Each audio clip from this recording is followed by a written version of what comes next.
भोला के पूजे छी केकरा ले भोरे भोरे गे भाई सब दिन एकरा देखलो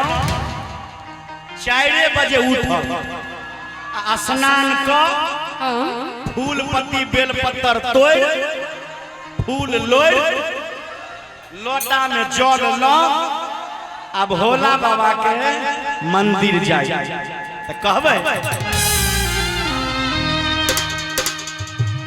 आगे भोला के पूजे छी केकरा ले भोरे भोरे गे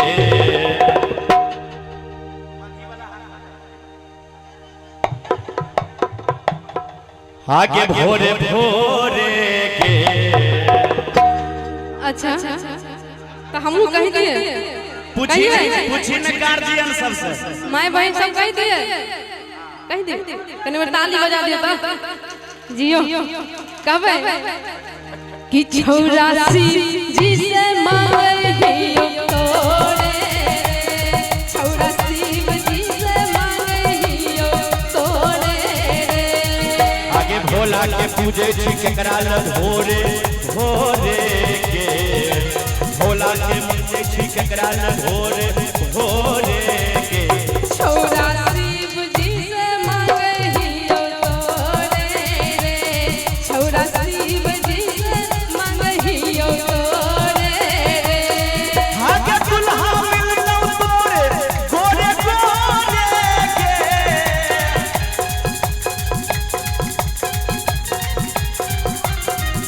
आगे दुल्हा मिलनो तोरे गोरे गोरे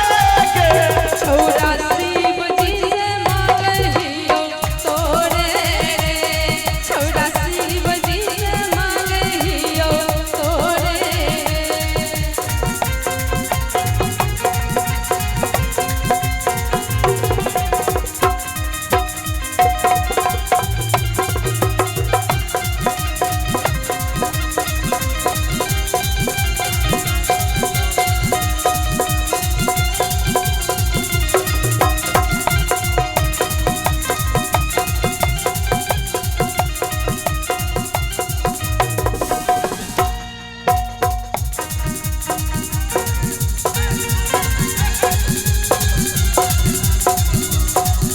ताली दिया केकरा के भैया लो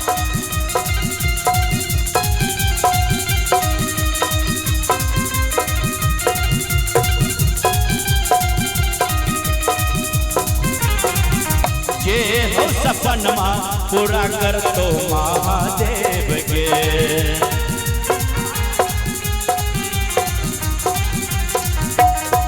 मन मन मन हियो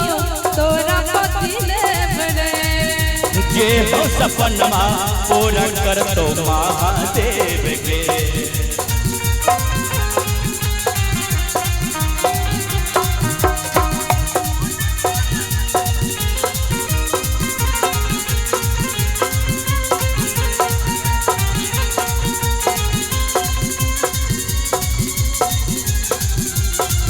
आगे माला चढ़ाबही केकरा ले जोरे जोरे गे आगे माला चढ़ाबही केकरा ले जोरे जोरे गे छौरासी जी से मांगे हियो तोरे छौरासी जी से मांगे हियो तोरे आगे भोला के पूजे छी केकरा ले भोरे भोरे गे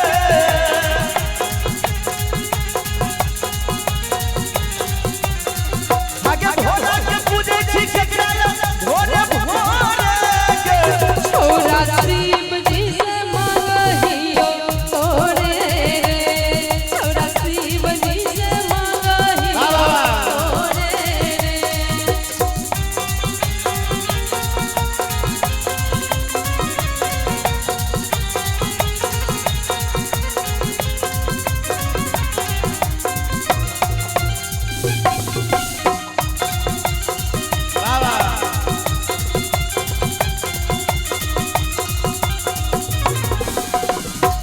आगे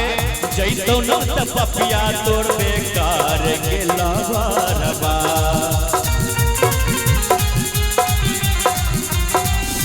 देखे बोल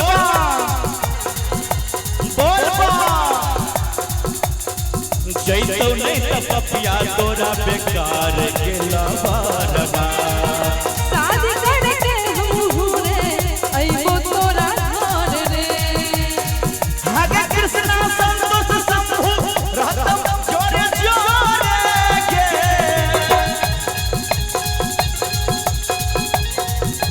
आगे कृष्णानंदन शंभु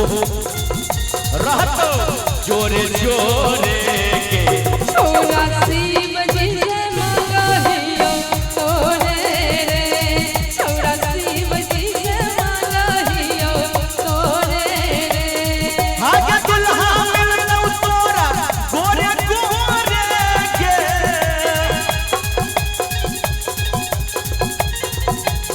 ए भोला बाबा पर जे जल चढ़ी रनिया की हेते तो गोरका दुल्हा मिलतो ओहो से बात भोला बाबा में बड़ पावर है अरे बाप रे मन के कामना महादेव पूरा करे छथिन भोला बाबा हां अपना ल भिखारी आ दूसरा ल ऑर्डर दानी कहै छै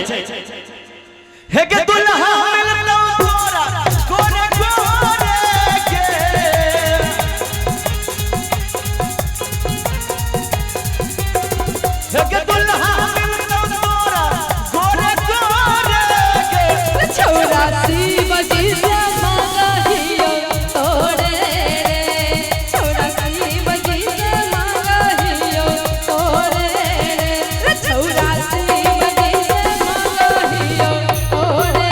रे छोरा शिव जी से मांगहियो तोरे रे